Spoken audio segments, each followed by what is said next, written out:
Hi, everyone. Uh, in its remarkable 14-year journey, Dasra Philanthropy Week has played a pivotal role in shaping narratives, fostering collaborations and conversations, and catalyzing action across diverse sectors. Good morning, a very warm welcome to everyone as we embark to celebrate the 15th edition of the Dasra Philanthropy Week.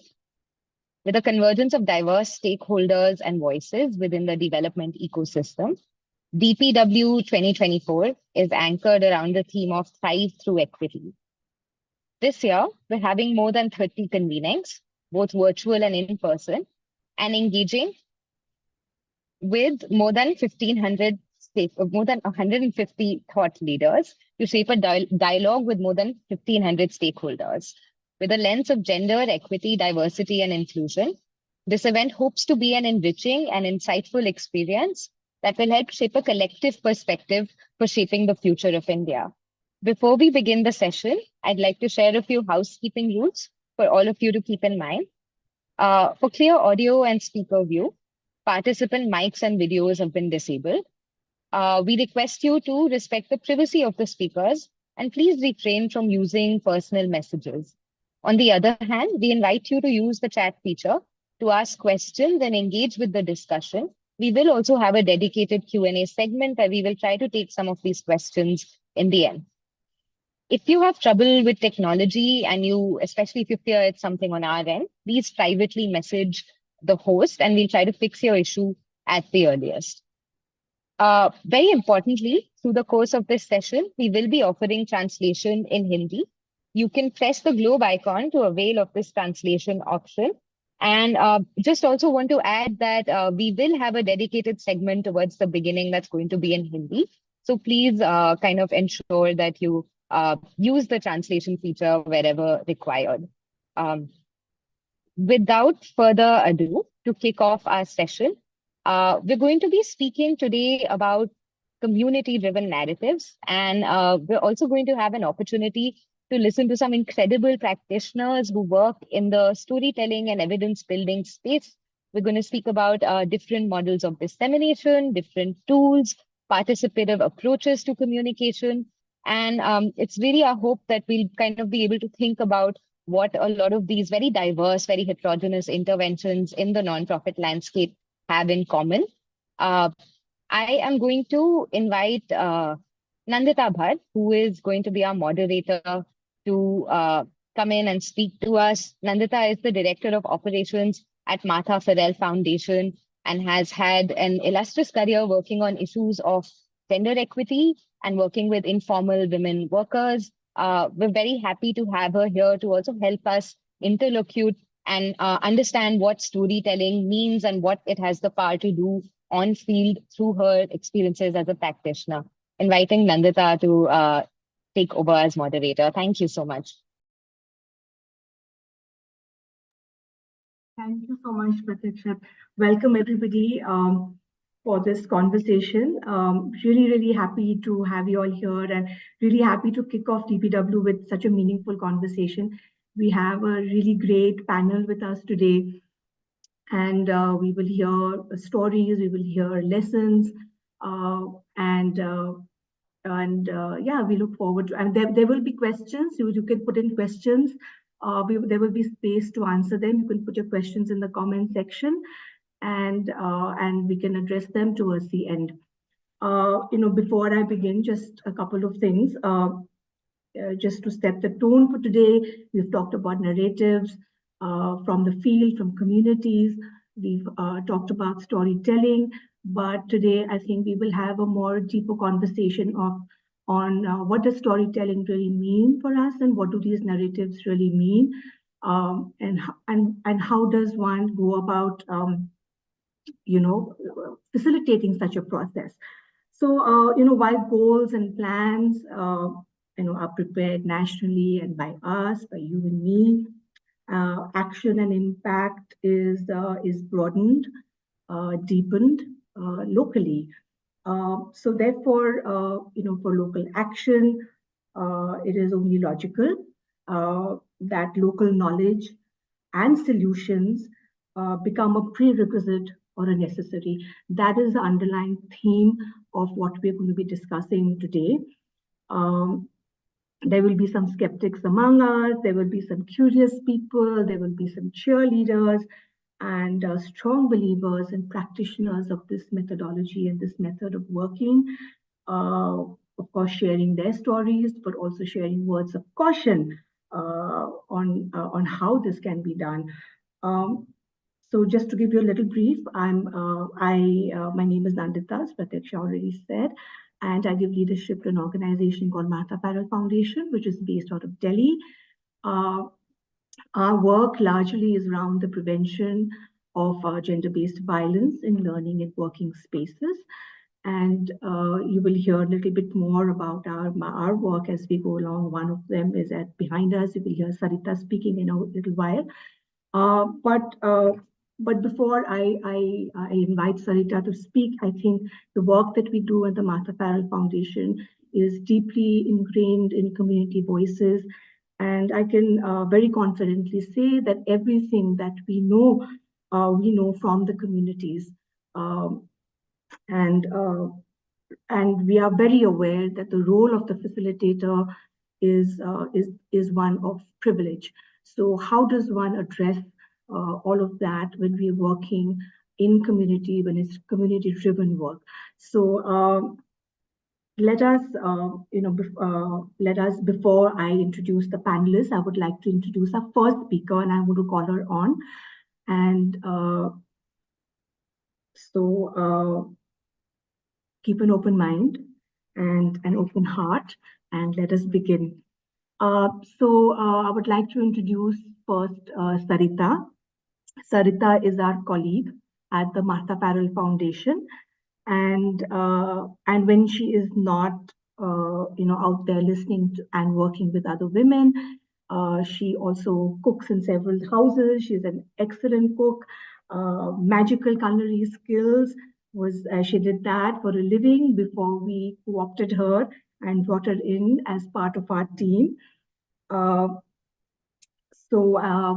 Sarita, over to you.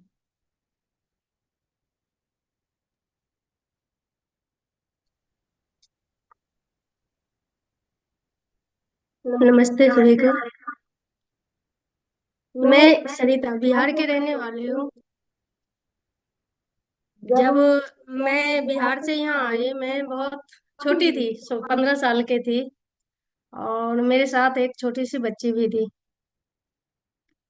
तो मुझे घर पे अच्छा नहीं लग रहा था उतना दूर से आके, तो मैंने अपना काम शुरू किया। मैं सोचा कि काम कर लूंगी, सब काम करते थे, मुझे भी लगा कि नहीं मैं भी कर सकती हूँ, तो मैं काम शुरू किया। पर मेरे लिए इतना आसान नहीं थी काम शुरू करना। काम तो शुरू कर लिए, लेकिन सोसाइटी में जाना और वहां पे काम करना मेरे लिए इतना आसान नहीं थी। बहुत ही संघर्ष के साथ हमने इतना काम, जैसे मैं अपना कदम बढ़ाती सोसाइटी के अंदर एक डर सा लगा रहता कि नहीं, जब भी मैं अपना गेट पे जाती तो मेरा वो रहता कि नहीं आज फिर मेरे साथ कुछ ना कुछ होने वाला है। तो हमेशा कार्यस्थल पे जाने के टाइम ही मेरे इतना डर लगता, तो अंदर जाके कितना डर लगता था मुझे। उस टाइम के दिन तो बहुत ही बुरा था। मैंने काम शुरू करने के बाद मेरे साथ जो हुआ, कभी हाथ पकड़ लिया, कभी कमेंट कर दिया, कभी एक बार तो हद ही हो गया कि पैसे लालच देने की कोशिश किया, मतलब कि पैसे देके हमें अपना संबंध बनाना चाहा। तो उस टाइम तो मैं डर के मारे मैं तो बहुत हिल गई थी अंदर से कि ना, और नहीं करना है। जब मेरे साथ ये सब हो रहा था तो मैं काफी अपने सहेली के, यहाँ पे ज्यादा खास सहेली भी नहीं थी, अपने घर में अपने हस्बैंड से बात करती थी तो बोलता नहीं ऐसे कुछ नहीं है। कोई मेरे बात के विश्वास ही नहीं करता, और मैं अंदर अंदर से इतना रोती रहती कि पता नहीं क्या हो गया मुझे। मैं सोचती कौन सा शहर में आ गई, कैसे जगह पे आ गई मैं, कि कभी ये सब देखा भी नहीं, सुना भी नहीं, मुझे पता भी नहीं था कि ये होता क्या है, प्यार क्या है, ये हरासमेंट है क्या है, नहीं है। मुझे ये सब नहीं पता था कि नहीं मेरे साथ जो हो रहा है, मैं अंदर अंदर खुद से बोल रही थी कि ये क्या है। मुझे इतना लगता था कि ये बहुत गंदा शब्द है, इतना मुझे समझ आता था। तो मैं एक दिन मेरे साथ जब पैसे देने की कोशिश किया तो मैं बहुत परेशान हो गई, और उस टाइम मेरे लगा कि नहीं, और मैं नहीं काम करूंगी। लेकिन एक दिन मुझे दीदी मिली, उसके पास जब मैं अपने बात रखी, और मुझे उस टाइम बहुत रोना आ रहा था कि नहीं, मैं और कुछ नहीं कर सकती, मैं काम नहीं कर सकती, मैं गांव चली जाऊंगी। तो वो दीदी जो मुझे सहयोग किया, मेरे बात सुनी और अपने गले से लगाई, उस टाइम तो मैं इतना रो रही थी कि उस टाइम मुझे अंदर थोड़ा लगा नहीं, मेरे साथ है। जब मेरे वो बात सुनी ना, मुझे अंदर एक सुकून सा महसूस हुआ कि मैं करूंगी। उस काम करते करते मैं अपने दोस्तों के बताया, अपने घर में भी बताई, अपने घर में इस इसके बाद हमें ये लगा, एमएफएफ से जब मेरे बताया कि ऐसे ऐसे काम है, ऐसे ऐसे ये बात है, ये करना है, तो हमने एकदम से हाँ बोल दिया कि नहीं, मुझे तो करना है। उसके बाद मैंने अपने सहेली से, अपने दोस्तों से, अपने अड़ोसी पड़ोसी से बात की कि नहीं, ये ऐसे ऐसे बात हमने बताया, ऐसे बातें बातें में मैं बोलती थी कि देखिए ऐसे होता है मेरे साथ, ये होता है। तो वो लोग धीरे धीरे ना अपना बात भी रखना शुरू कर दिया। जैसे मैंने उसके बाद सुना, मैं उसके बाद सुनती थी, और सुनती थी तो उस पर कमेंट नहीं करती थी, उल्टा मैं जवाब नहीं देती थी उसके, मैंने सहयोग करती थी कि नहीं सही है, ये तो होता है। तो उन लोग ने धीरे धीरे मेरे साथ हर बात शेयर करने लगी।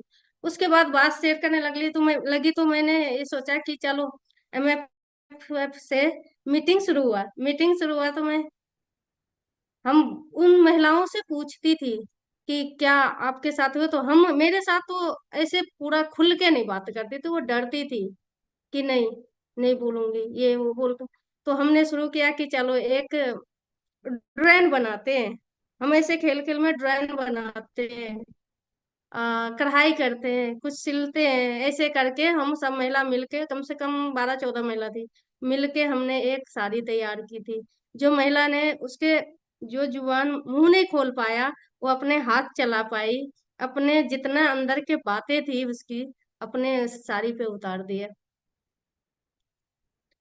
तब उसके बाद हमें एकदम से महसूस हुआ कि नहीं, पहले दिन तो एक दीदी सुनी और मुझे इतना सहयोग किया, लेकिन आज 25-30 महिला मेरे साथ है खरा, तो मुझे ऐसे सुकून मिला कि नहीं, मैं कर सकती हूँ ये, मैं यहाँ रह सकती हूँ आराम से। तो उसके बाद में शादी के बाद हमने पता लगा कि हम अकेले नहीं है, पर इसके साथ हमने ये साड़ी बनाने के बाद मैं मीटिंग में गई थी दिल्ली, उप मुख्यमंत्री उप मुख्यमंत्री के वहां पे गई थी, हमने दिखाया साड़ी के। तो इस कानून के बारे में हमें पता चला, ये हरासमेंट, उसके बाद ही मुझे पता चला हरासमेंट है, यौन उत्पीड़न है, ये है वो है। तो उसके बाद हमें सोचा कहाँ जाना है, ये सब होगा तो हमें कहाँ जाना है, बार बार तो हम किसी के नहीं बता सकते, वो दीदी के इसके उसके नहीं बता सकते। तो इसके बाद हमें कानून के बारे में पता चला। तो ये सब पुलिस के नाम से तो सब डरते, किसी के कुछ होगा ना तो पुलिस के नाम से सब डरते थे, पुलिस 10 सवाल करते उन्हीं के ऊपर, और डर लगता था। तो इस जब 2013 कानून के बारे में पता चला, तो सब महिला के हमने बताया, सब बोला नहीं, अब तो हम यहाँ पे लोकल समिति में जाना है। वो जब उप मुख्यमंत्री के पास गई, वहां पे ये लोकल समिति के बारे में पता चला, बताया, वहां पे 1 महीना में 11 जिलों में लोकल समिति बनी। उसके बाद हमने ये गुरुग्राम में 25 महिला के साथ हम लोग गए वहाँ लोकल समिति में, ये साड़ी के दिखाए, अपने अपने बातें शेयर की, और वहां पे बताए हमने जो जो जो हुआ था। हमने वहां पे डर नहीं लगा, जब साथ में थी सब, तो मुझे डर नहीं लगा कि नहीं ये नहीं बताना चाहिए, सारे महिला अपने बात बताए। फिर हमें यह फिर हमें यह साड़ी के लेकर वहां पे गई, वो लोग सहयोग किया। तो सारे महिला घर आई, घर आके जब काम पे गई, अपना थोड़ा सा सुकून तो सबके था पहले से। उसके बाद हमने एक सर्वे सर्वे करना शुरू की। सर्वे में पता चला, हम 25-30 महिला के बात सुनी थी जो ये मेरे साथ भी यौन उत्पीड़न हुआ, वो बोले मेरे साथ भी हुआ, मेरे साथ ऐसे हुआ, मेरे साथ ऐसे। उसके बाद हमने सर्वे शुरू किया। जब 25-30 महिला के साथ हुआ तो हजारों महिला के साथ हो सकता है। तो जब हमने सर्वे शुरू किया, जब एक एक महिला के साथ हमने बात किया, तो पहले दिन तो नहीं बोली, लेकिन दूसरे दिन उसके बात करने के बाद हमें पता चला नहीं, सारे महिला के साथ यौन उत्पीड़न हुआ है। कार्यस्थल पर ज्यादा से ज्यादा महिलाओं के मुंह बंद कर दिया जाता है, चुप्पी कर देते हैं। उसके अलावा क्या करते हैं, जब वो महिलाओं को नहीं सुनते हैं तो उसके साथ यौन उत्पीड़न होता है। जब वो नहीं सुनता है, कहीं आवाज उठाने की कोशिश करते हो तो उसके मार भी देते हैं। इस इसके वन स्टॉप सेंटर गई। जब महिलाओं के कुछ होता था तो वन स्टॉप सेंटर गई, वहां पे हमने जो जो भी प्रॉब्लम है उनके सॉल्व किए। उसके बाद वुमेन कमिश्नर के पास गई, वहां पे अपने बात रखे, ये साड़ी भी दिखाए। उसके बाद महिलाओं ने बोला कि नहीं, जब हम काम पे जाते हैं तो रास्ते में भी हमारे साथ ये होता है। तो रास्ते में एक मैप के वो लोग ने अपना मैप बनाया, जिस एरिया में वो लोग काम करते हैं उस एरिया के मैप बनाए। मैप बनाने के उसे किस किस जगह पे सुरक्षित है, किस किस जगह पे अनसुरक्षित है, वो सब अपना बिंदु लगा के अपना दर्शाया कि नहीं, इस जगह पे सही नहीं है, ये जगह खतरा है, तो एक बिंदु लगा दिया। ऐसे करके अपना मैप भी बनाई। फिर जहाँ कार्यस्थल पे जो होता था वहां पे अपना पर्चा लेके गई कि देखिए दीदी, मैं इस मीटिंग में जाती हूँ, ये मीटिंग में जाती हूँ, देखिए मुझे भी ये कानून के बारे में पता है। तो वो अपने हस्बैंड से भी बताते थे, जो मैडम थी उन अपने हस्बैंड से भी बताते। तो काफी सारा जो जो महिला ये अपना मीटिंग अटेंड किया, सर्वे में भाग लिया, अपना ये साड़ी में भाग लिया, सब अपना आवाज खुल के उठा सकती है कि अब नहीं, अब चुप्पी नहीं रहेंगे, और अपना आवाज उठाती है। और जो भी बहनें हैं उसके साथ जो भी शेयर करती है उसके साथ हमेशा महिला खड़ी रहती है। आज मेरे साथ हजारों महिला है। जब भी कोई भी छोटी से छोटी प्रॉब्लम हो तो मेरे पास आती है, मेरे कॉल करती है, कहीं भी जाना है तो मेरे साथ आती है कि नहीं चलो सरिता दीदी, हम यहाँ जाना है। किसी के साथ अगर कुछ भी हादसा हो, कुछ हो कार्यस्थल पे, एक महिला के क्या किया, मार के गेट के बाहर फेंक दिया ऐसे जख्मी हालत में, तो वहां पे कम से कम 500 महिला उसके साथ खड़ी रही और अपना आवाज उठाई। जब तक न्याय नहीं मिला तब तक वो अपना आवाज उठाती रही। जब भी कोई दिक्कत होती है, आप पैसे नहीं दिया या काम पे वहां पे कभी हाथ पकड़ लिया, कभी कुछ किया, तो महिला चुप नहीं होती है, उलट के जवाब देती है। पहले तो कॉल करती है, ऐसे ऐसे बात मेरे साथ हुआ, फिर मैं बात करती, उसके बाद खुद ही आवाज उठाती है। इस सब का एक कहानी है, मैं ये बोलना चाहती हूँ। बंद खिड़कियां हमने खोल दिए, खुद पे भरोसा भरोसा न होने जैसा कुछ हमने पीछे छोड़ दिए, नए रास्तों की ओर खुद मोड़ लिया हमने, आपस में एक दूसरे को जोड़ लिया, नए सपने नए किस्से बेहतर भविष्य की तरह हम बढ़ रहे, हम एक नई पहचान की सीढ़ी चढ़ रहे हैं हम। Thank you. Thank you Sarita, thank you so much. हाँ, नहीं नहीं, बहुत अच्छा बोला आपने। आप सुनते रहना, इंटरप्रिटेशन हो जाएगी, ठीक है। Thank you so much Sarita. And so behind me, and Sarita was making reference to a sari that they had done behind me, and behind her you can see the sari. This is the first piece of research that there is on experiences of sexual harassment among domestic workers. And today in Delhi, if there are local committees formed, that was because Sarita and her friends made the sari, were brave enough to, and to say what they want to do with it, and they were the ones who pushed advocacy around it. But what we're trying to say is that this, so many of the script that you can see written here is written by the daughters of the domestic workers themselves. So how does one look at this piece of data. So before this, when we went into the communities and we went into, had interactions with the authorities to say, where are the local committees? The standard answer was that local committees are not required for informal workers because sexual harassment does not exist among informal workers. So, domestic workers, for example, represent one of the most vulnerable and disenfranchised groups of workers that we have.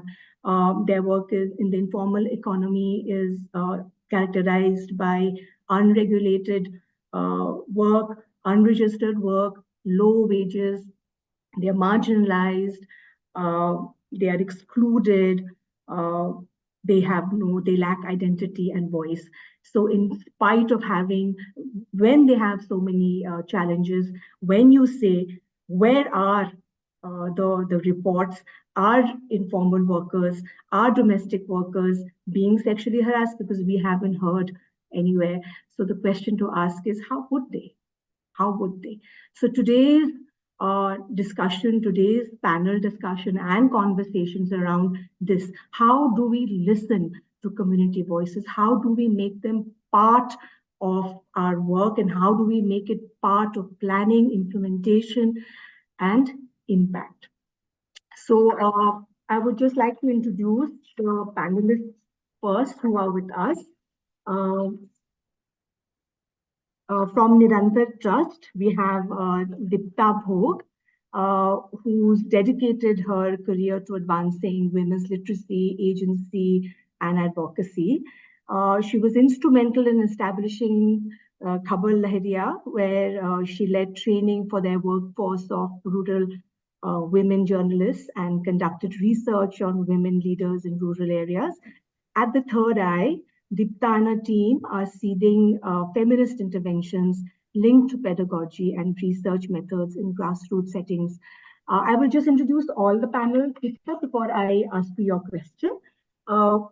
We also have Govind Raj with us. He is renowned for his work in business reporting and public interest journalism. He founded India Spend in 2011 to enhance public accountability through rigorous data-driven journalism. Under his stewardship, India Spend has become an agency of record on data and facts on India. He is also the founder of Boom, an independent journalism initiative that fights misinformation, Fact Checker, which monitors media, politicians, and other public figures for accuracy. And The Core, which is a business and insights news platform. Wonderful to have you with us, Govind Raj. The next panelist we have is Namita Vaikar, who is the co-founder and managing editor at the People's Archive of Rural India, Pari. We all know Pari's work and we love Pari's work. She also writes for and anchors the Grind Mill Songs project. She is the author of the novel The Long March. At present, she is working on a non-fiction book on the farmers' protests, forthcoming with Melbourne University Publishing and Yoda Press. She is a partner in a chemistry databases firm in Pune, a culmination of her work of about 20 years as a biochemist and a software project manager. Fascinating. Wonderful to have you with us, Namita. And Rati Forbes. Rati, having served as a director at Forbes Marshall Group of Companies since 1992, is now dedicates her time exclusively to the company's social initiatives, leading the foundation and pioneering numerous programs aimed at uplifting underprivileged communities. Her work underscores the transformative potential of philanthropy when coupled with a strategic approach to societal issues, championing innovative efforts by nonprofits. Thank you, Rati, for being with us, and you are a true champion. Sneha Philip is the director in India Development Review, Asia's largest independent media platform that advances knowledge and insights on philanthropy and social impact. IDR publishes cutting-edge ideas, lessons, and insights written by and for the people working on India's toughest problems. Sneha leads IDR's editorial team and is responsible for executing their content and editorial strategy. Prior to her role at IDR, Sneha held positions at Dasra, Edelweiss Foundation, and ISEC, which is the world's largest youth-run non-profit organization. Wonderful to have this really, really great panel with us. I'm really looking forward to conversations. We will begin with you, Namita, with you, Dipta, sorry. Dipta, we just heard, Sarita speaking, and we know of the wonderful work that Nirantar does. Has been working for more than 31 years on informal learning processes with women. Can you share with us a little bit about how nonprofits are expanding the scope of knowledge research and meaning making by prioritizing community-driven narratives? But we really want to hear from you some successful outcomes of such a model. You just heard Sarita with one model, but we want to hear from you. But also, I think those of us who want to learn also want to understand some strategies or one or two strategies that you use to reach and enable marginalized communities' voices and spaces there. Thank you, Gita. Yeah. So it's a pleasure to be here, and thank you, Dasra, for inviting us at the Third Eye in Nirantar to speak. And I think this work is very close to our heart, because I think Nirantar's 3 decades of work on gender and education has really, at the core of that work, has been this idea of who produces knowledge, how is knowledge produced, and for whom is knowledge being produced. And in your introduction to me, you talked about Khabar Lahariya. But I think that what Nirantar has done is always worked on that loop, that when you learn from the field, and the field, I mean the communities we work with, whether it's poor, rural, Dalit, tribal, Muslim women and girls, that those who are marginalized, all our learnings from our field, really, initially, we used to see ourselves as a bridge, that we would take those learnings to policy, to impact research, to impact discourse, and then we would complete that loop, that the new ideas that emerged, we would always take it back to the field, to the women and girls we worked with, and explored what their responses were. Khabar Lahariya really started as a literacy program initiative of Nirantar, moved to women creating their own broadsheet, a bit like what Sarita talked about, coming together, both individually and collectively working with them, and slowly expanding their imagination of the possibilities of their future to actually, over a period of 15 years, imagine themselves as journalists, imagine their broadsheet as a newspaper. And now, of course, that Khabar Lahariya has gone digital. And for them to actually emerge through that process. So I think when we talk about, I just want to foreground that narratives are not just in terms of a value of, and I think that you correctly say that narratives are really about what do they do in terms of evidence building, in terms of research, in terms of policy, and in terms of empowering the communities that we work with. So I think that when we conceptualize the Third Eye, we, as a feminist learning platform, about 5 years ago, we looked at Nirantar's own experiences of collaborating and working with communities to build their learnings and their insights. How do we bring it to a digital domain? And I think that we saw the digital domain as a very, very powerful domain now. And I think that as a domain that really carries the power to create new discourses. And discourses not just at the level of policy and, amongst the educated, but even in terms of the public. There is a new public. A lot of people are accessing the digital. So really a very, very powerful domain.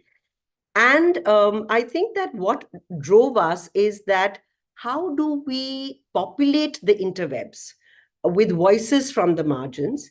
And these voices, how can they become the knowledge producers rather than the receivers of knowledge? And how do we explore the everyday? Because that is really a feminist side of investigation. The everyday is where structures reside, where challenges reside, and what Sarita said very beautifully, the struggles and the new ideas and possibilities can be generated. So that's a very, very important feminist enterprise. And I'll share an example, because how do we do it? So we do it through running hybrid processes, which is both digital and face-to-face interactions with communities and groups of people. And I'll share an example of learning processes, of teaching processes, of mentoring processes that are rigorous, that are collective and individual, where ideas are plowed through, they are articulated, they are shaped into specific forms. There is an intentionality behind that process. And this process really aligns with the voice and insights of the people we are working with. So our mentees now actually in Third Eye have expanded not just to poor, rural women, Dalit, coming from marginalized communities, but also men. We are also working with young men across different regions in our sort of learning circles and cycles. And through this, we really try and align the form in which knowledge emerges, in the form in which takes shape, really holds to the voice and insight of the mentees. So it's not like we are pontificating on it, but that their knowledge really gets reflected. And it's not merely a narrative, it's actually about their insights, the questions they are asking, and how those insights can actually shift the discourse that we are in, the set discourse. So I'll give an example. We worked on and have produced, and you can visit our site and look at it, on a dictionary of violence. And this work really started because we asked that question, who produces knowledge? And we looked at a lot of the GBV writing, the research, the theorizing was really emerging from urban, educated, middle class, activists, researchers like us who live in cities, who go to the field, look at the cases, speak to field people who are in the field, who are actually handling these cases as informers, and get that, and then they kind of theorize. And we felt that we wanted to break that. And so we worked with frontline workers, women who are actually managing cases, actually intervening in cases of, whether domestic violence, rape, child sexual abuse, etc., and did a year-long process with them. And they, in a collective process of reflection of about a group of 15 and 20 workers, actually arrived at a whole set of words that they said informed their practice, their work in the field, which included the laws, which included the social realities, terms that are there when GBV is discussed in the community and in their work. And so these 100 words emerged. And from this, that they decided they want to take the form of, they want to discuss their experience and learning through a form of a dictionary. And they took the first word, samjhauta, and then they actually shared their understanding, through their experiences, their work, actually how do samjhautas take place. And it really emerged as an analysis which was, social, economic, political, looking at institutions of family, of elected members, of legal institutions, the courts, the police thanas, and what happens and how do communities actually negotiate, and women, individual women's cases, etc. So they wrote this. These were their narratives. Some of it became text. Some of it emerged as podcasts that they really talked about. And they really opened up a range of issues for us, really, in terms of, when this was shared, and I think we have shared it at multiple and different platforms, whether it is at the community level, with other frontline workers who have been very inspired and said, we want to also share our experience and learning. These are not just our experiences. We have an analysis of what is happening. So multiple, audiences opened up through the digital also. When it got shared, it got, and in a sense, I think it has expanded the discourse, because I think that this nuanced understanding was something that reached out to students, to just individuals who are writing to us. We've shared it with people who are legal practitioners. People in the world of tech have approached us and said, we want to contribute in terms of design and aesthetics, in terms of the dictionary of violence. We've had musicians and artists say that we'd like to illustrate. People writing to us, individuals, young women saying that we are interested in exploring this, and also community-based. So it's a new kind of public engagement, I think, that the frontline workers really, through their insights and very, very nuanced insight, actually opened up two very critical questions. One is that why does gender-based violence still exist? Why is it still there in our society, despite the number of laws, legislations, systems, trainings, gender-based trainings, all that work that we've done? Why does it exist? And I think they opened up even important questions to us feminists or people who've been writing on gender-based violence and thinking and analyzing about it, is that what does justice really look like for a woman in the community, and how does she negotiate? And what are is leaving the only answer? And how women find spaces while staying in violent relationships, and what are the empowering processes they engaged with? So I think these layers, these nuances have really spoken to a range of people. And I think it impacts the discourse. It creates new insights. We have new standpoints, and they carry the power of being embedded in practice, I think. And so something changes about how we look at the field, how we look at what is a public discussion on an issue like gender-based violence, which we've been hearing ad nauseum, and it really shifts. And I think we have felt that it's really moved and shifted the discourse and discussions in it. And I think finally, I'd like to say that when you involve communities in the creation of knowledge, in the creation of, through their narratives, actually their knowledge, their analysis of their social reality, their economic world, their political world, that actually they are not just mere sources of information, but they actually own it, they claim it, and they are invested in that idea of knowledge production. So I think what we are really excited about is that how do community-driven narratives really impact a very, very important domain of knowledge creation in today's world, which is the digital domain. And how do we reach out to new audiences, new people, and generate fresh discussions on ideas and issues that are still deeply embedded in our societies, issues of social justice. And I think the digital can be that side, that pillar of generating ideas of social justice and communicating them. And these narratives and these standpoints, it's very, very critical that we populate the interwebs with this through very important hybrid processes. Thank you. Thank you, Dipta. I'm going to pause for a little while because I'm going to come back to you again. I think this was fascinating, and I love this dictionary of violence and talking about defining the word samjhauta. And I think Sarita and her friends have talked about survivors, who are survivors. So thank you so much for this. I want to now invite Namita Walkar from Pari with us. Pari has does some tremendous work with storytelling, and it's an archive. If I read correctly on your website, it's a living archive. It's an unfinished project.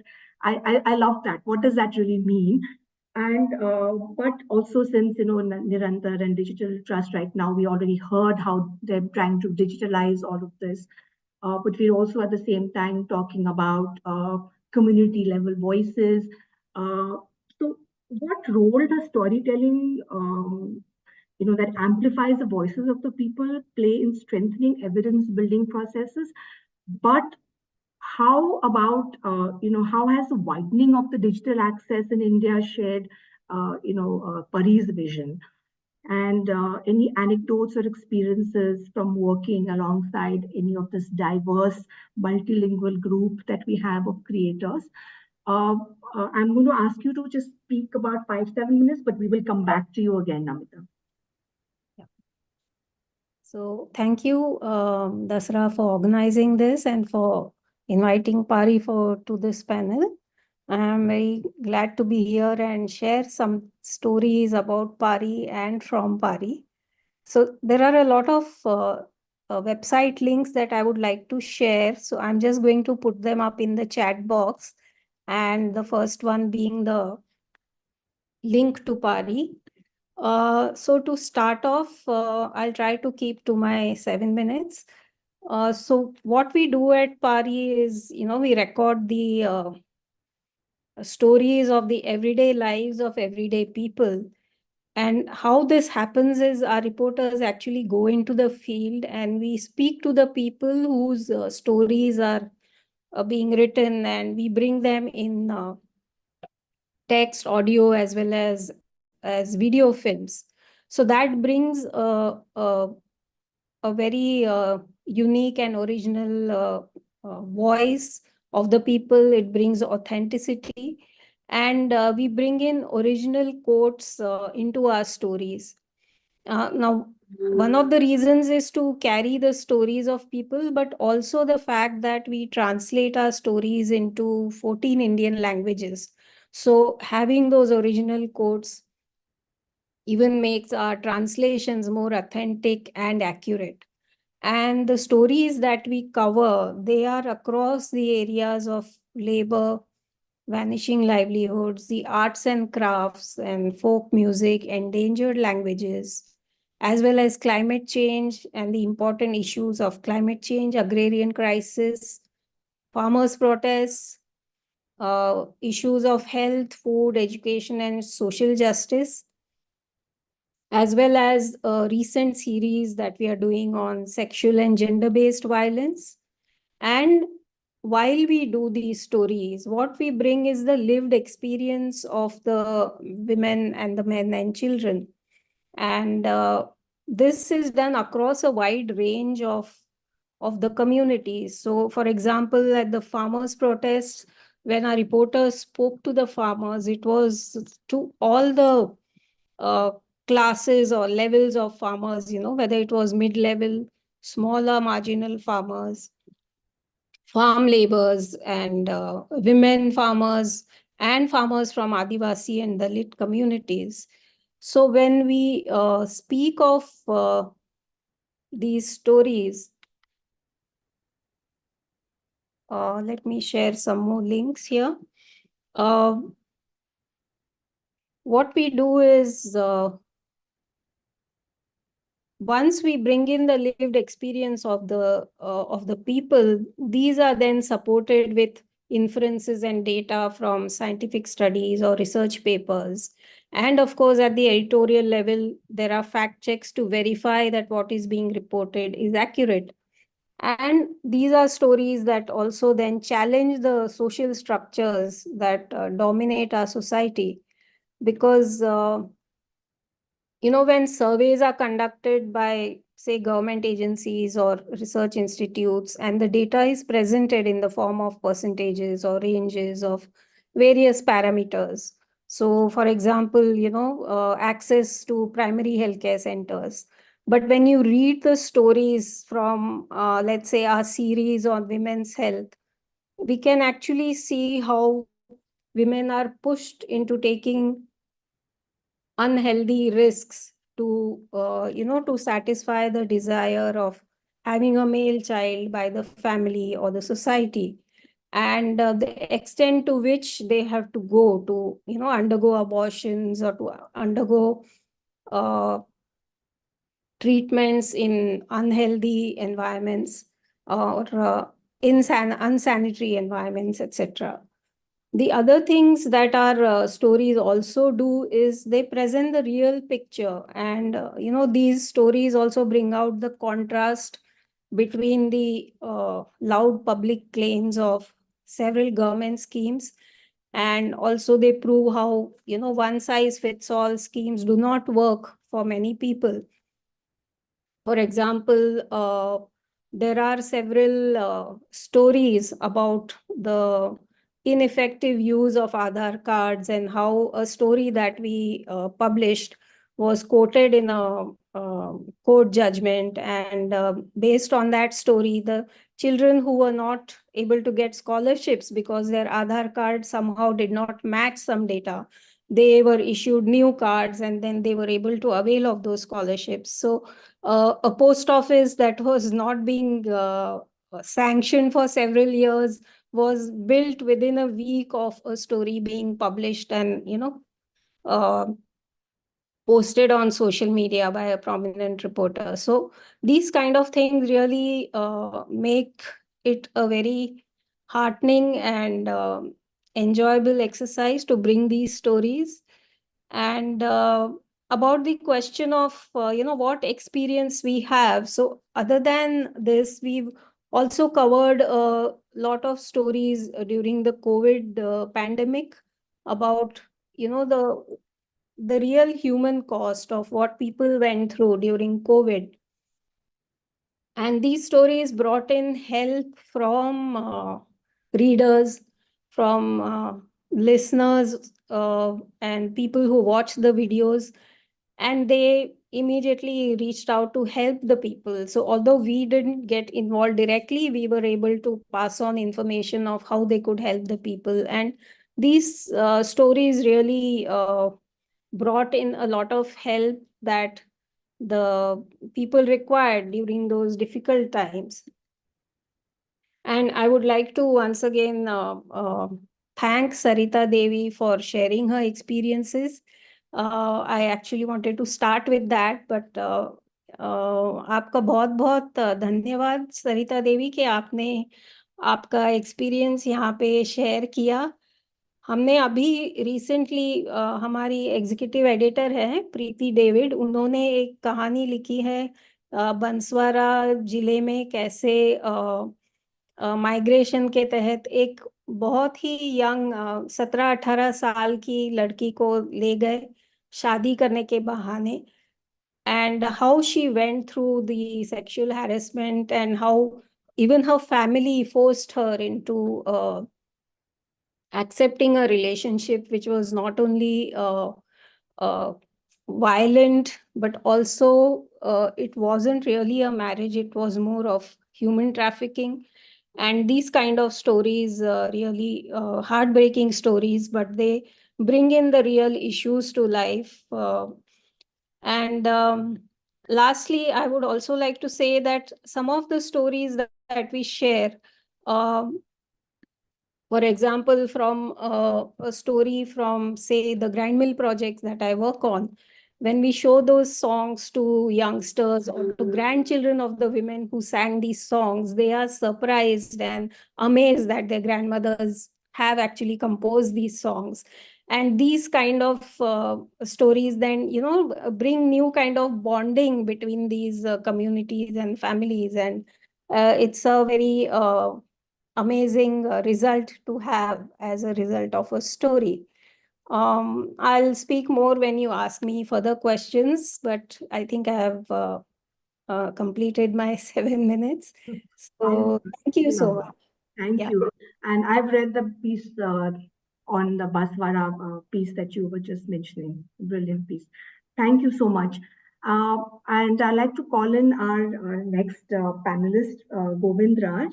Govind, the question for you is, of course, data-led journalism and how it contributes to sharing a spotlight on the needs of vulnerable and underserved communities. But also, I want to also link it to, the things that what Sarita was speaking and what we've heard our other speakers as well speaking. And, when it comes to, vulnerable communities, when it comes to issues such as violence, when there is no data. So how does and there's zero data really, but that zero data is actually the biggest data that we have.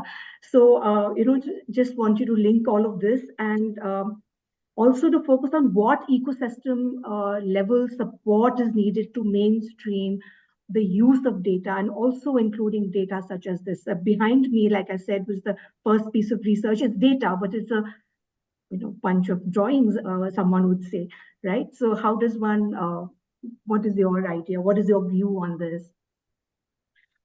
Thanks so much, Nandita. So just a quick background on us, and then I'll use some examples and then come back to expand on what we do and how we do. So we are about 12 years old now, and perhaps one of the first, or maybe the first non-profit in this space. Not the first, but at least one of the first. We use data to tell stories. So we use data, but we tell stories, and our stories are typically told from the ground. So we focus on 4 broad areas. That's health, education, environment, and gender. And that sort of comes under the larger ambit of public interest journalism. Our mission, in a way, is to improve the quality of public discourse, and we use data to help people essentially enter, discussions, arguments, debates with more data, as opposed to not doing it with data. So that's our larger objective. Most of the stuff we do is intersectional now, as we ourselves have realized. So we may focus on health, but health intersects with gender, gender intersects with climate, climate intersects with education, and all 4 are seemingly moving more together than today than ever before.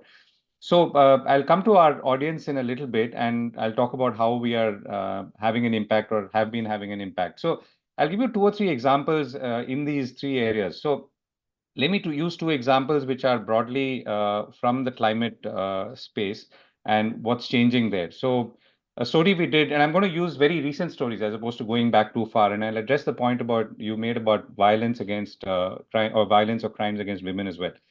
So we did a story, which is just today, by the way, about Ram Kumar, who's about 38 who maneuvers a sort of rickshaw in a bazaar in Delhi for almost 12 hours a day to earn livelihood. Now, the thing is that as night falls, he has no place to go. And during summer, I mean, we all talk about winter being tough, but summer can actually be tougher. It becomes even more difficult because the pavements are so hot. Now, there are about almost 250,000 such people in Delhi today. What's changed is, and this we've sort of shown, there is, of course, enough data now to say that we are seeing amongst the hottest days on Earth at this point of time. But what we've seen through his eyes is how, because of the heat, he's not able to sleep at night. And only when, somewhere near dawn, things cool off a little bit. I mean, the temperature drops and he's able to get a few hours of sleep. Now, in 2022, India had about 203 heat wave days, which is, of course, the highest in recent history, and Delhi had 17 of these. So this is just an illustration of how climate change is affecting someone's life and livelihood at the same time, and in a way that many of us perhaps don't realize it, because obviously we are living in more protected environments. Let me give you another example. And this is, in a way, a smaller example, but again, it's illustrative. So this is from Assam, where we've gone to Majuli, the well-known island in the Brahmaputra, and we've profiled this community and this boat maker, who actually is one of the few remaining professional boat makers. So why is that happening? The reason is that they are not able to get timber, which you need to make boats these days. And every year, they are also losing land and forest to erosion. So the government has asked them not to fell trees because on the ground, which could be correct, that deforestation speeds up erosion. So for which now they have to source timber from neighboring districts like Jorhat, which increases the cost and thus makes it commercially unviable. Now, you have to remember that boats are a very important mode of transport for these people, and apart from being just a livelihood matter. So at one stroke, or several strokes perhaps, many things are affected. Their livelihoods are affected, their ability to, their mobility is affected. And of course, because of erosion which is happening, their very existence is affected. So that's another kind of example. Let me give you a third example of a different kind of story, which sort of intersection of education and livelihoods. So again, we went to Rajkot this time, and where we spent time with a family where they work as sharecroppers. Now, the thing about migration is we always think about migration from, let's say, UP and Bihar to Delhi, Bombay, and so on. But this is people migrating to, let's say, Gujarat, which obviously has more, let's say, industrial and more prosperity from neighboring Madhya Pradesh, at least some of them in this case. The problem is something different.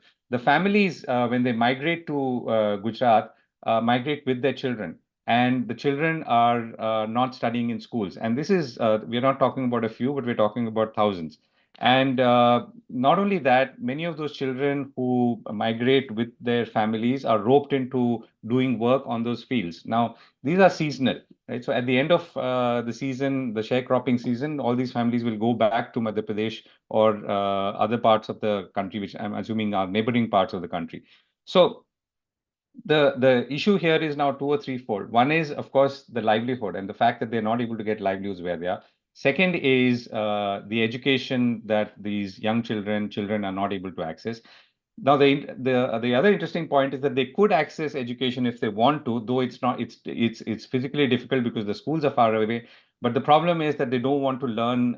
Many of the schools are in Gujarati, and the families who have migrated to Gujarat don't want their children to learn Gujarati because they feel it's of no use back in Madhya Pradesh. So that's another kind of instance where we're talking about 50,000 children plus just in this case. So it's a large number of what's happening and where maybe the data and the real world comes in.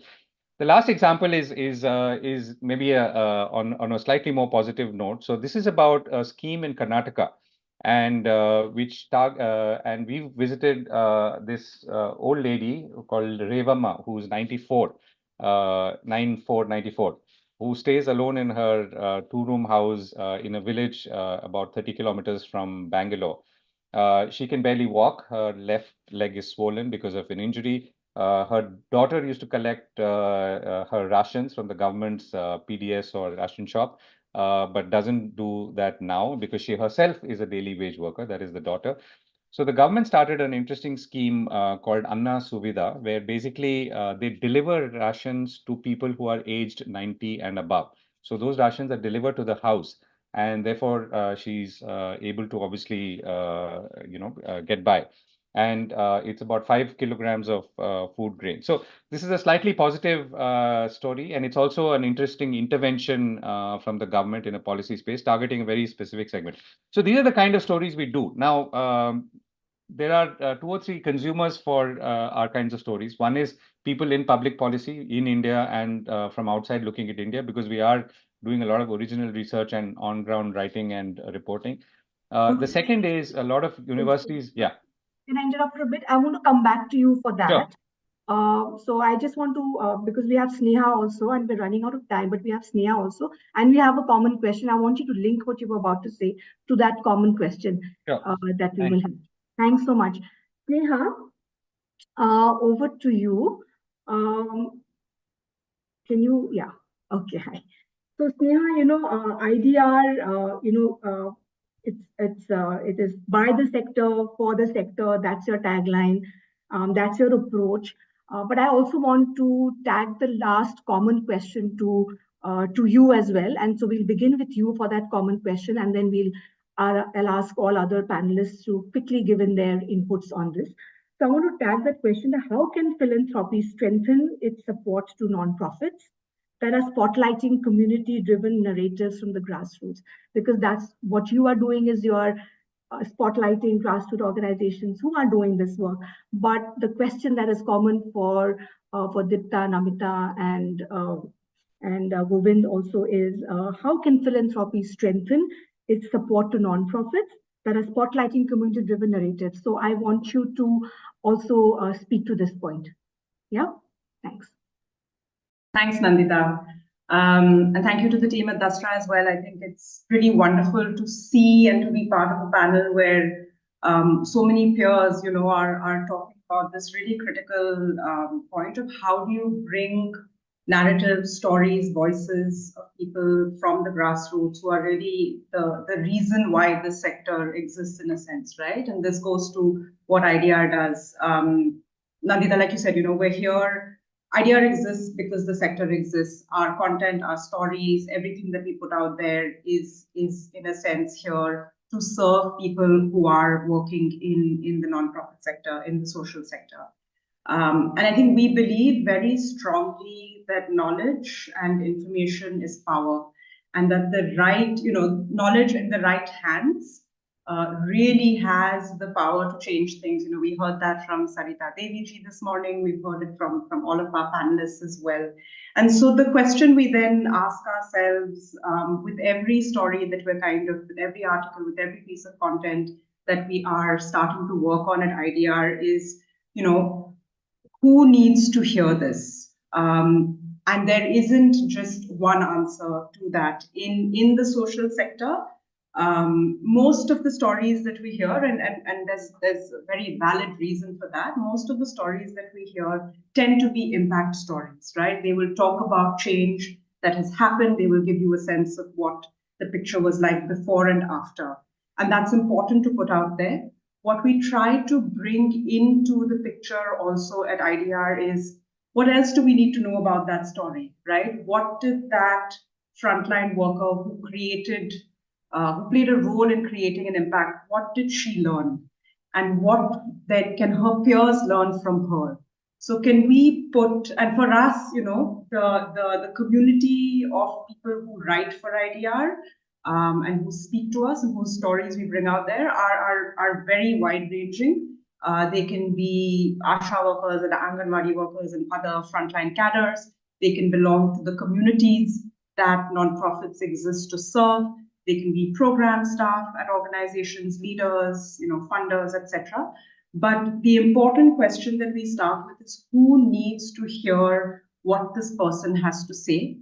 And therefore, IDR then comes into the picture to say, how do we tell this story in a way that does justice?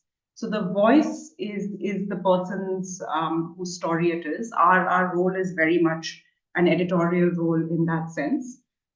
That's kind of our starting point. Now, what are some of the things we do to be able to do justice to the stories, encourage and motivate people to tell their stories? So of course, and I'll say this again, we exist because the sector exists. And so typically we tend to go through nonprofits, right? So we will, if we think something needs to be covered, we will reach out to organizations. We ask them to kind of put us in touch with their field workers. And the first question is always, what do you think the story is here? What do you think needs to be told? Because they have perspective that we will never have. We will never be as immersed as editors, as people who are reporting on a story. We will never be as immersed as somebody who's kind of on the ground, working at the site.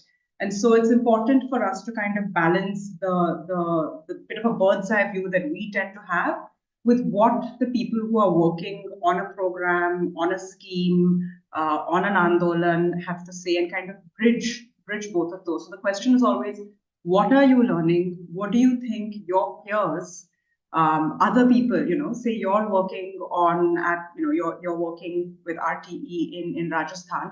What do you think you've learned that somebody in Bihar might be able to benefit from? And that's kind of the starting point for our story, because we're very much here to serve the social sector. What we've started realizing, or a few years ago, we were carrying more of our content was coming, say, from people who were in metros. And we realized that we also had to address a few barriers to accessing that knowledge, whether it's by way of coming in to speak to IDR, to write for IDR, or actually consuming that knowledge. And so two things that kind of started happening simultaneously for us a few years ago that are changing the game for us a little bit. One is, of course, that we started publishing both translated and original content in Hindi.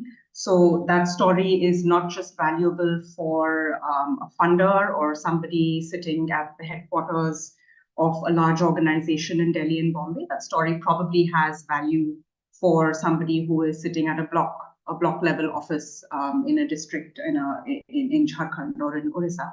And so we started realizing that we needed to be putting out original content on both in both Hindi and English. And we've also started translating content into Gujarati, Bengali, and Marathi. So ensuring that knowledge reaches a wider audience.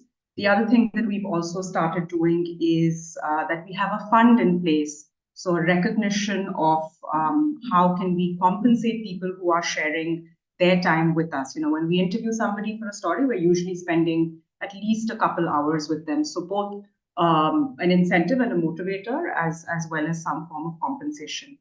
So that's just a few things that we do that I thought could add to what some of the other panelists said. Now, what can funders do? So I think this is a really important question. I think we just need, very fundamentally, we just need more people supporting this kind of work. Understandably, when funders come into the space, when funders come to the social sector, you start with supporting programmatic work, right? That tends to be the entry point. There is often, I think, a bit of a,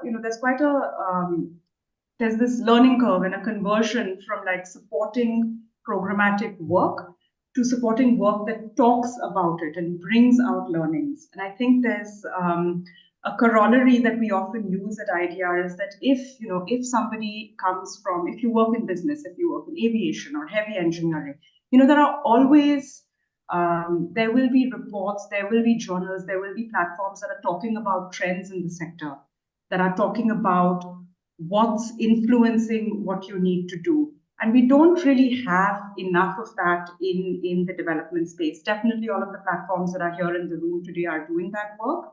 But we believe that it's important for that knowledge to exist because it's what informs your decision making, right? It's how you take better decisions. And so thinking of it as, how are you being informed just by one perspective, or are you getting a wide range of perspectives and kind of supporting the work that both organizations and our platforms like ours, as well as nonprofits who do their own communications work, supporting them to kind of do more of that and do that well, I think is really critical. And we most certainly need more funders coming in for that. Thank you so much. Thank you so much, Neha. And very rapidly to others on the panel, if you can just quickly in 1 second or perhaps put it out there on the chat, just an answer to that question to say what can philanthropists, how can they support this? We already heard we need more people who understand this work. Anything very quickly? Can I come in very quickly? Very quickly. I call in Rati. Yeah. So I think that most important is that we need to recognize, philanthropy needs to recognize the field as not just a site of implementation, but actually as a site of learning.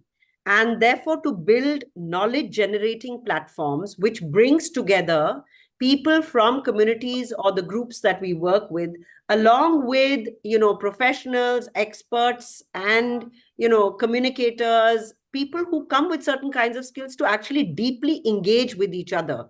It's not that we will carry the story, we'll find the good story, but actually to enable that process of helping people to craft their own stories.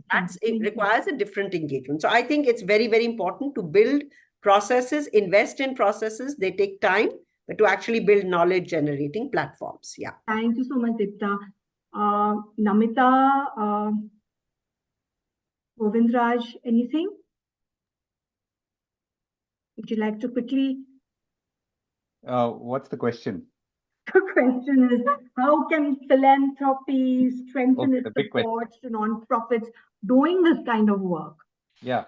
No, I think, so we use data to tell stories. I think for us, there are two challenges, as have always been, and because we believe that the quality of public discourse can improve, maybe more so in these polarized times, if we lean back more on data. I think one is the demand side, is in how do people get more aware of the need for data and so on.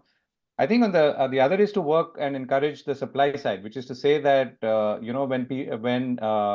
there are it's possible to tell stories which are solutions led and policy focused and not political by nature, which people like us and others here try and avoid to do. That can play an important role in public policy, shaping of public policy and responding to issues that are pretty active in life. So, for example, in the context of environment, the reason I showcase these stories is because they're telling you quite vividly what's happening on ground. and how you could perhaps look at it differently. I mean, you could be someone who's focused on, let's say, working on livelihoods, which means to say, okay, how do I take those people out of Majuli and take them somewhere else?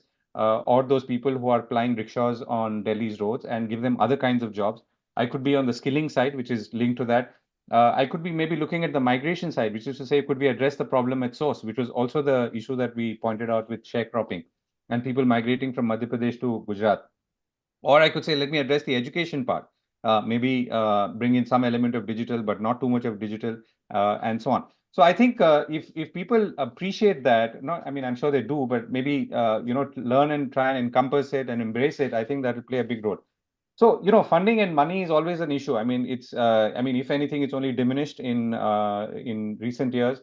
Where we've been lucky is that we've had some very, very solid and consistent supporters for the work we do. And maybe they've had their own doubts about whether this is working or not. But I think the fact that they've been with us and supported us is in itself is a great testimony to the fact that people believe that storytelling is a solution to many of the public policy challenges that we have. And I would only encourage others to look at it as well. Thanks, Govinda. I'm sorry I'm cutting you off. Not at all. But I really want to bring in Namita. I saw your hand, but can I just bring in Rati quickly? Because we really want to hear Rati. And Rati, over to you, please. So as a reader and philanthropist, what is the opportunity that you see in supporting nonprofits that are strengthening community-driven narratives? If you could just share with us an evidence, and can you share stories, examples of what has moved you to support such work? You are on mute, Rati. Yeah, thanks. Thank you very much, Nandita, and thank you, Dasra, for this opportunity also to speak. I'm just going to give a little preamble to why this all started and why we continue now, or we've started actually dipping our toes into actually supporting media, many of them who are on this panel today. At Forbes Marshall, our own purpose statement of the company reads as energizing businesses and communities. And we kind of, from the foundation arm, own the statement around energizing communities. What does it mean for us? So our theory of change is very well enunciated, which I won't go into details. But when we say we support communities, one of the key verticals has been to serve those communities or support those organizations working with the most underserved, vulnerable audiences in our country, and helping them to build internal resilience in those communities, in those organizations. As we've heard repeatedly during this session, these organizations are usually very small grassroots ones led by passionate local leaders. And by the nature of the work and the audience they serve, most of the leaders work at great quality, great depth, very often through their lifetimes, making change slowly and surely, sort of one person, one family at a time. I think the overall aspiration that we found is that it's really to diminish the stark poverty and change sort of entrenched behaviors and mindsets which have existed over generations. Why I give this preamble is this does not really appeal to the usual CSRs who want to see quick impact, quick fixes, measurable changes year on year. This does not happen with the kind of organizations that we serve.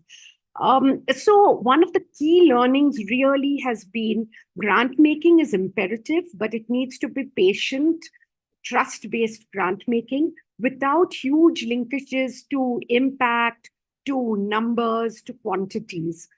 That has been our largest learning, and I speak for myself and all in my team. I will give a few quick examples as well, Namita. Additionally, working with these organizations, particularly during COVID and after, made us realize the lack of voice that people have. And when I say lack of voice, the inability to have their most basic needs, their fears, their concerns, their desires expressed, which we take very much for granted. And one obvious way to kind of loop this all in, or to conclude, close the loop, was for us to understand how do we help organizations and people in these communities to tell their stories, voice their views and opinions. And the apparent one was to go to credible media outlets, non-political, non-religious, like the ones that who have spoken on the panel today. Personally, I'm a great reader and obviously have been moved over the years by photo essays, by stories I've read. I'm Govind, not to single you out, but I'm really a bhakt of the core. I listen to it every single day. And of course, I follow all the rest of you on this panel very religiously. But I think what I would like to bring up here is not to speak to the converted, but really to those who we need to convert in the philanthropy space. And I hope there are foundations and other philanthropists listening to this session.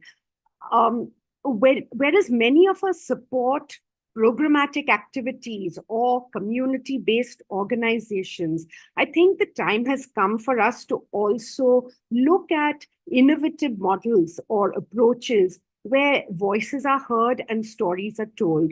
A few quick examples. I will not name where we read this, but one of them was around sugar brick making families and sugarcane crop harvesting families, and children who therefore migrate with their families and therefore never get the opportunity of school education like you and I know it. And so we are partnering with two organizations who we read about in this story, who are making education more accessible for children from these communities. So that was the trigger for my team and for myself. And there's small amounts that we are actually supporting. We are recently, I will also mention it as Sneha is on the call, we've started supporting a series on disability and inclusion. So diversity and inclusion, which is an 8-part series, which IDR is going to run. Again, this is something that all of us in our CSRs talk about, in our companies, we are mindful of. Then why is it that we don't support media outlets that are bringing credible stories around disability, around inclusion to the fore? I could go on with many examples that where many of you have triggered thoughts, ideas, and helped us to shape our philanthropy or our giving, both personally from our family as well as from our foundation arm. Going ahead, personally, I would love to see stories which not only raise awareness, but somewhere close the loop. I think we have NGOs around that mitigate these issues, but how can we have government policy shift? How can we have more advocacy? How can we actually see change really happen in some of these very embedded, entrenched social customs that continue to exist, which many of you have brought up around women, around violence, around perpetrating these issues over generations and decades with vulnerable children and particularly vulnerable children and women. Thank you, Nandita. I'll stop there. Thank you so much, Rati. Namita, do you have something very quick to say? Because Yes. I want to close now. Thanks. Yeah.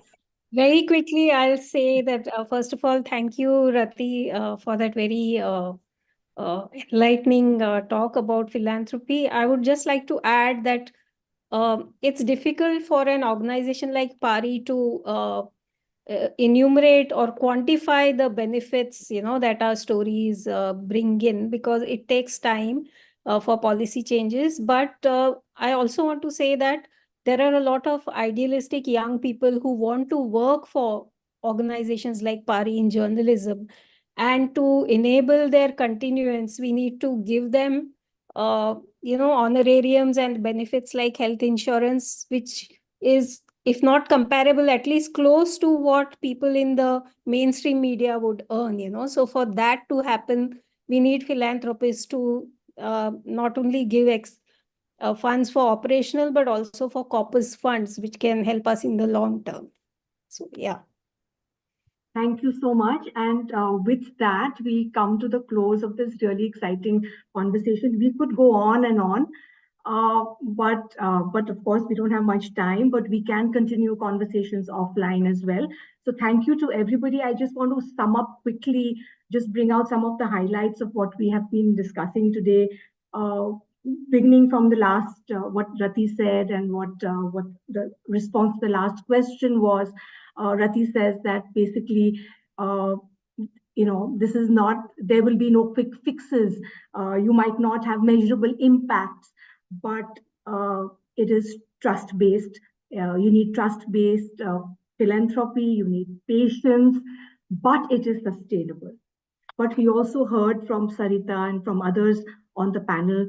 We talked about how many of us are bridges, within community and those who must hear. But we also talked about how communities themselves, when they are, how they become empowered. So how this methodology is empowering communities, there is sustained change. It is based, what is a real picture? Communities are telling their stories, but is it a storytelling? But is the story in the method that we want to hear? Is the picture that we want to hear, right? Sometimes it will be uncomfortable. But how do we then create safe spaces to have these conversations if we want to engage communities? How do we create these spaces for communities to engage in safely? How can we co-own these spaces, and how can we evolve and grow without tokenizing, displacing, or erasing individuals and communities? So I think those were words of caution also we heard from conversations throughout this panel. So thank you so much, everybody, for being with us. I'm going to hand over to Prataksha to close. I think she has, Prataksha, have you joined? Yeah. So I'm going to hand over to her. So thank you so much. And as we were saying, there are no quick fixes. It is slow. We have run out of time. We are rushing towards the end, but this is how it is. We're on the field. There is no time. It's just people and their stories and their experiences. So thank you so much. Thank you so much, Nandita, and everyone who's been on this panel. I think as a small Easter egg before we close, for all of you who've joined, we wanted to give you a little bit of context on how this panel and this research came about. We have had the opportunity to do a spot of preliminary research on community-driven narratives, and I just want to speak to an essay that we're going to be releasing in the next few days, and we're really hopeful that all of you will go through it. The conversation we had today, I think, feeds into so many of the themes we've tried to look at.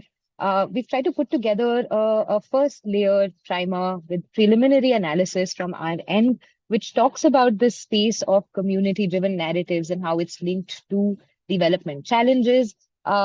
This research tries to find convergences between storytelling and evidence building, and really tries to see the nonprofit landscape for interventions that are wielding the opportunity to use information and communication tech. I grew up in the information age, and I've been a big fan of a lot of the people we heard from today, a lot of those platforms.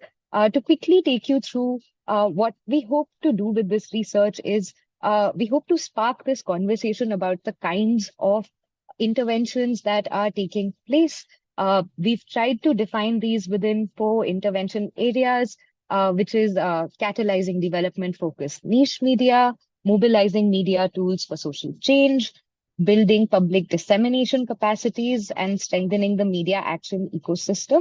We're trying to point out how this is, as a nonprofit landscape, basically a space where a lot of ecosystem level support is kind of going out to enable digital access, to enable people to build capacities to deal with different kinds of media tools. And there's just a lot of activity in this space and a lot of nonprofits feeding these efforts. Could we move on to the next slide really quick? Yeah, finally, the place where we ended this conversation as well. We end our essay, which is going to be out soon. We would love for all of you to read it, to get a bit of a deep dive into what we're talking about. by talking about the kind of support that philanthropy can lend to strengthen these inclusive and people-centric models of information dissemination, knowledge, media representation, and communication. And as you can see on the screen, some of the things that we heard while speaking to 15 sector experts and nonprofit leaders, which was our methodology for this preliminary research, was the need to provide flexible and long-term funding, the need to create replicable blueprints for supporting these interventions and mainstream the idea that it is possible for philanthropy to get involved in this way. The need for unlocking collaborations, networks, convenings, and building this field of nonprofit interventions that look at narratives and evidence. And lastly, by enabling innovation and creativity, which we're seeing the possibilities kind of widening with rapid proliferation of digital technologies. Yeah. So our essay tries to put a vocabulary to some of the incredible work that is going on here. And we hope that all of you will read it when it comes out in the next few days and continue this conversation, continue this research, continue this evidence building on this space. Thank you so much to all the panelists and Nandita for joining, for moderating, and for helping us have such an enriching conversation. Thank you. Thank you. Thank you. Thank you so much. I just wanted to thank, you. of course, Dasra and all our panelists today for giving space and having the patience and the love to listen to Sarita speaking. This has been a wonderful experience for her, and she's now just going to leave, and she's to be interacting with students and faculty of Michigan State University, where she will be teaching about their methodologies. So thank you so much. Very quickly, just want to add, please do fill out the feedback poll as you leave the meeting. Thank you. Thank you, ma'am.